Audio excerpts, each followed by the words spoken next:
US amasung Iran gagi marakta karigumba sanariba wari asina mai paklaktaduna military gi oiba lambi de saksilakpa targadi madubu nahona diplomatic gi oiba lambi amada poraktuna peace deal ama sign tawna bagi damakta semkiba peace committee hauzik mathau tawba ngamdre hauzik laidiba Iran amasung USA gi oiba ceasefire asi mapung fana kaikhibada nattana diplomatic gi oiba lambi asisu mapung fana tatkibagi mong amada laire Iran Maikiri Strait of Hormuz ki oina lairiba lambi asida Iran control tawriba makhugi sovereign area ne haina khanjariba mafumsing asida US na intervene tawba yaroi hainduna thamkiba red line ada US na cross tawduna Iran gi Maikiri gi mafum asibu control tawbada khwaidigi maru oina sizinariba arc of defense haina khangnariba island taret asigi oiba military base surveillance system forward target tawduna akan mamoongda attack chatharakraba machungda hauzik US amasung Maki ally oriba Gulf nations sing asigi red line ama oina laidiba desalination plan fawba hauzik Iran gi Maikiri gi attack chatharakre another video update amada amukana taramnok churi hauzik West Asia gi oina laidiba US amasung Iran gi oina lakliba conflict asida ceasefire kaitharaklaba matungda nahunana Iran amasung US gi marakta haurakhiba lanfam asi ngasidi US Iran khaktana tana Gulf nations sing asukuina lan songarakliba asida amukta fawwa yawraktriba country kaya ama fawba handaki oina lakliba military escalation asida yawrakpagi oiba yamna chawba mami ama tari hauzik laidiba Iran amasung USA gi oiba escalation asi yengluba taragadi lakadoriba matam asida nakalanima ki mara asida peski oiba wari sananabagi oiba lambi adu mapung fana mangkhiduna amukta fawba uba fangdriba aduga khwaidigi maru oina malem asi senma thungna khwaidigi yamna chawna chaitheng phangba lanjaw ama lakpa yabagi oiba lambi adu yamna kana changsilli hauzik USA gi Maikiri Strait of Hormuz asibu hangdoknabagi damakta mafum asida makoina security provide tawduna shipping vessels sing asi sarhanba yanabagi damakta honaba matamda southern thangba Iran gi oiba island kayamda laidiba military gi oiba installation amasung civilian infrastructure oidiba bridge kayama thong kayama thugaibagi oiba tawdok sing chathari haukiba numit taret ni dagi suglep leptana USA gi Maikiri gi Iran gi mafum kayamada maruina nuclear facility fawwa yauduna yamna tamthiba strike kaya ama chathaduna lakpa asi hauzik fawwa leptri hairiba attack sin aduda hauzik fawwa Iran da mi kontra hena laikidrabani Iran gi Maikiri US ta chatharkiba attack aduda lanfam asida karisu yaujadaba micham prajasing hatliba adugi damakta pakum piribani haiduna madugi oiba revenge ni haiduna mamangda Gulf nations sing asida laiba US base target tawkraba matungda anisuba phase ki oina amukasu hanna Iran gi Maikiri gi US ki base sing da target tawduna attack chathakri hairiba attack sing adugi manungda Jordan hairiba country asida chathakiba attack asida Iran gi Maikiri gi yamna chawba success ama fangba ngamle mafum aduda deploy tawduna laiba USA gi fighter aircraft amasung refueling aircraft gi hauraga radar system gumba kayama yamna chawna ama anta thokan khre haibagi oiba wafum sing fongdokli Iran gi Maikiri gi claim tawrukpagi matung ina hauzik maduda sunatana Gulf nations sing asida laidiba US ki military base sing maruena hauzik Iran de attack chathabada khwaidigi yamna chawna sizinariba US command center amasung mafung fana thugaikre aduga handaki oina nauna lakliba conflict asida hauzik Ukraine da sizinariba US Patriot missile defense system asi fawba Iran gi Maikiri handaksu amukasu hanna thugaikre haibagi oiba claim sing lakli Iran gi Maikiri claim tawrukliba wafum asi chumnamba yabagi oiba yamna chawba maram kharasu leiri madudi Jordan gi Maikiri hauzik Iran na makhoi gi oina leiriba country asida missile attack chatharakpada makoina intercept tawkre haibagi oiba wafum sing fongdokli Kuwait amasung Qatar na singba wafum sing asigi oina leiriba media housing gi Maikiri cover tawnarakpagi matung inna hauzik si US ki oina leiriba military base singda aduki matik yamna chawna amang ata thokpa yamna chawna mai chakpana singbagi oiba video amasung photo footage sing thadorakpana maram oiduna achauba amang ata kharadi leiramba yabagi oiba fibam adu uba fangli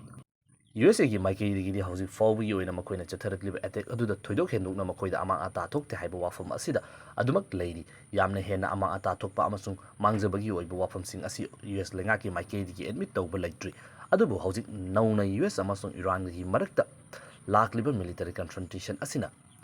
US Iran khaktanatana hanadagi hauna saru yaduna lakliba lanfam asigi oina maru oina Iran attack chathariba country sing asidagi hendoktuna West Asia asi mapung fana mairiktagi maijawbi thorakpagum sandorakpagi oiba mami amakak uba fangli mamangda amukta fawba ukidriba mung amakakta USA gi Maikiri gi hauzik Iran da tamthiba attack yama chathakraba matung asida Iran gi Maikiri gi sum madugi response oina chatharakliba attack sing asida Kuwait Bahrain Qatar na sing mamfum sing asidi hanadagi hauna attack chathaduna lakli adubu amukta fawba conflict asida yawdriba Iraq amasung Syria na chingba mafamsing asida fawba Iran gi maikaidigi US military base sing target tawduna airstrike chathare haibagi oiba wafamsing claim tawba haurakle. Landfam asina chawthorakliba makai anauba country singda attack chathabagi oiba chang asi hengalakliba makai lairiba country sing adugi oiba response asisu nongma gi adubak lakadawribini maram aduna landfam asi chawthoknabagi maram asidi lepa leitana lakli. Hauji Iraq ta laiba US ki military base Sonariba Iran gi landfam asida summaru iba command center oina sizinariba mafam amada Iran gi maikidi gi yamna chawna ballistic missile sizinaduna attack chataduna ama ata thoban kre haibagi oiba claim lakli. Masida sunatana Syria hairiba hauji fawu in conflict asida amukta fawu yaudriba mafam asida laiba altanap ki oiba US military air base asida Iran gi maikidi gi missile attack chataduna ama ata thoban kre haibagi oiba wafam amakak lakli. Thaudo asi matang the US official singi maikidi gi official oiba wafam amakak ama fawba fongdoraktri masigi maram su leiri madudi haukiba chahi asigi February tha asigi matam asida USA gi maikedi gi malem asigi miyamangda Syria gi alternate hairiba mafam asida leiramba makhoigi oiba military personnel sing asi loinamak withdraw tawkhre US ta loinama hankre US landmi amata hairiba mafam asida leitre haiduna declare takthokrabani aduga hauji Iran gi maikedi gi claim tawrlibasina hairiba mafam asida operate tawduna leiriba US landmi sing asi asu open nangle amasung US assets sing si thugaire hairibani US gi maikedi gi miyamangda admit tawduna makhoigi landmi sing leitre haiduna fungdok lurabanina karigumba Iran gi maikedi gi tawrukliba claim asina Chumlamba Taragasu, Makogi Landmissing Sokle Haidono Fundo Ruba Taragati, Syria Haidiba country as sovereignty Yam Chowna, Singaba Ama Oidabana Madam Oidana USA Maikedi admit of from Sulate, Adugata Tasing Haidiba from Asida, USA Maikedi Makogi Landmi Tam Libra Sok Libra Haibigo, Chap Chaba information as you housing fob confirmed Tobangamdri. Syria Haidiba country as you in a ladyba military Maikedi. Hairiba mafam asida Iran gi maikedi karigumba attack amata chatharakiba leite natragana makoina chatharakiba taragasu US landmi sing sokpa amasung madugumlaba thawdu amata thokibagi oiba report leite haiduna clarify tawrukpagi oiba statement ama official statement ama tharakpasu laikre hauji Syria hairiba country asigi adukimati yamna luba fibum amada leidi civil war na maram oiduna chahi kya ama adukimati yamna chawba landfam ama thengnabadaki economically amasung hiram khuding makta sothaduna leiraba country asida hauji asi al saragi oina anubalenga ama laklaba matung asida US ka supuna chapinaba amasung Russia ga supuna chapinaba China ga supuna chapinaba gi oiba yamna balance oiba mong ama khakta diplomatic nature amada hingatnabagi damak thona rakliba country ama khangne Matam khargi mamangda Israel amasung Hezbollah ga thengnakiba landfam aduda yamna kana Syria asibu yawnabagi damakta haijaba matamda Syria gi maikedi hauzik makhoina leidiba fibam asina lan thengnaba yaroi Syrian miyusingi damakta khanduna makhoi asi chakhotnabagi damakta hona khigani haiduna yamna kanna phajenduna laikiba country ama khangni Maduda sunatana hauzik Syria hairiba country asigi oina yamna luba fibam amada leiri Syria hairiba country asida leiriba lenga asina Syria hairiba country asida mapung fana thawna afana makhoigi military asi mapangal kanjadabani adubu Syria hairiba country asida Israel oigera US oigera Russia oigera Iran oigera makhoigi military asi aduki matik yamna mapangal kanna operate tawduna leiriba mafam ama khakni mara maduna karigumba Syria lenga ki maikedi khongfam ama hek thangluba matamda amana natraga amana saurakpa taragdi leiriba lenga asida khudong thiningai oidi masida sunatana hauzik Syria gi oina leiriba kaitharaba fibam asibu hinganabagi damak thonaba matamda Russia amasung USA dagi yamna chawba mateng sing lawduna leiriba country ama khakni maram aduna hauzik songnariba landfam asida sugyaw yawdana neutral oina leinabagi damak thonaduna lakliba masigumlaba country asida attack chathare haiba taragadi hauzik landfam asigi oiba maikei asi kadomna sangsilaklibage haibase aikoina hena khangba yare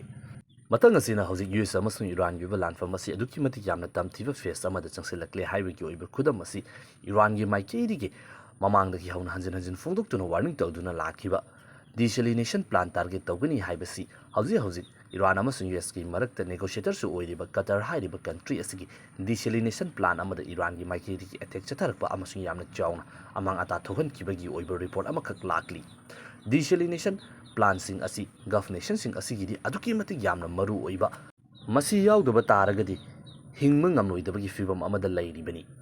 Gulf nation sing asi crude oil na chingba resource sing asi aduki matik yamna marang kaijaba taragasu thaknaba thakpa yaba asengba ising asi fangbada aduki matik yamna waba country sing ni maram aduna samudradagi thumi chenba ising sing asi lokhatlaba matungda desalination plant sing asi da thajinduna thakpa yaba ising asi sungdoklaba matungda country sing adugi oina leiriba citizen khudingmakta yohannabagi damak thona duna laklibani ꯍꯥꯏꯔꯤꯕ ꯄ꯭ꯂꯥꯟꯁꯤꯡ ꯑꯁꯤ ꯊꯨꯒꯥꯏꯈꯤꯕ ꯇꯥꯔꯒꯗꯤ golf ꯅꯦꯁꯟꯁꯤꯡ ꯑꯁꯤꯗ ꯑꯗꯨꯛꯀꯤ ꯃꯇꯤꯛ ꯌꯥꯝꯅ ꯆꯥꯎꯕ ꯊꯛꯅꯕ ꯏꯁꯤꯡ ꯐꯪꯗꯕꯒꯤ ꯑꯣꯏꯕ ꯀ꯭ꯔꯥꯏꯁꯤꯁ ꯑꯃ ꯂꯥꯛꯀꯅꯤ꯫ ꯃꯗꯨꯒꯤꯗꯃꯛꯇ ꯌꯨ.ꯑꯦꯁ. ꯌꯥꯎꯅ ꯒꯜꯐ ꯅꯦꯁꯟꯁꯤꯡ ꯑꯁꯤꯗ ꯍꯤꯡꯕ ꯁꯤꯕ ꯈꯪꯗꯕ ꯐꯤꯚꯝ ꯑꯃꯗ ꯑꯣꯏꯔꯛꯄꯅ ꯌꯥꯝꯅ ꯆꯥꯎꯕ ꯂꯥꯟꯐꯝ ꯑꯃ ꯑꯣꯏꯔꯛꯄ ꯌꯥꯕꯒꯤ ꯑꯣꯏꯕ ꯑꯣꯏꯊꯣꯛꯄ ꯑꯗꯨ ꯂꯩꯔꯤ꯫ ꯍꯥꯏꯔꯤꯕ ꯋꯥꯐꯝ ꯑꯗꯨ ꯐꯥꯎꯕ ꯍꯧꯖꯤꯛ ꯏꯔꯥꯟꯒꯤ ꯃꯥꯏꯀꯩꯗꯒꯤ ꯇꯥꯔꯒꯦꯠ ꯇꯧꯔꯛꯂꯤꯕ ꯑꯁꯤꯅꯤ꯫ ꯃꯁꯤꯅꯤ ꯍꯧꯖꯤꯛ ꯑꯣꯏꯔꯛꯂꯤꯕ ꯐꯤꯚꯝ ꯑꯁꯤ ꯌꯨ.ꯑꯦꯁ. ꯑꯃꯁꯨꯡ ꯏꯔꯥꯟꯒꯤ ꯃꯥꯏꯀꯩꯗꯒꯤ ꯍꯧꯖꯤꯛ ꯅꯧꯅ ꯍꯧꯔꯛꯂꯤꯕ ꯂꯥꯟꯐꯝ ꯑꯁꯤ ꯌꯨ.ꯑꯦꯁ.ꯑꯦꯒꯤ ꯃꯥꯏꯀꯩꯗꯒꯤꯁꯨ ꯏꯔꯥꯟꯅ ꯊꯝꯂꯤꯕ ꯔꯦꯗ ꯂꯥꯏꯟ ꯈꯨꯗꯤꯡꯃꯛ ꯀ꯭ꯔꯣꯁ ꯇꯧꯈ꯭ꯔꯦ, ꯑꯗꯨꯒ ꯏꯔꯥꯟꯒꯤ ꯃꯥꯏꯀꯩꯗꯒꯤꯁꯨ ꯌꯨ.ꯑꯦꯁ. ꯑꯃꯁꯨꯡ ꯒꯜꯐ ꯅꯦꯁꯟꯁꯤꯡ ꯑꯁꯤꯅ ꯊꯝꯂꯤꯕ ꯔꯦꯗ ꯂꯥꯏꯟ ꯈꯨꯗꯤꯡꯃꯛ ꯀ꯭ꯔꯣꯁ ꯇꯧꯅꯔꯛꯂꯦ꯫ ꯃꯔꯝ ꯑꯁꯤꯅ ꯌꯥꯝꯅ ꯇꯝꯊꯤꯕ ꯃꯥꯏꯀꯩ ꯑꯃꯗ ꯆꯪꯁꯤꯜꯂꯛꯂꯦ꯫ ꯀꯔꯝꯕ ꯃꯥꯏꯀꯩꯗ ꯂꯥꯛꯀꯗꯧꯔꯤꯕꯅꯣ ꯍꯥꯏꯕ ꯈꯪꯗ꯭ꯔꯤ꯫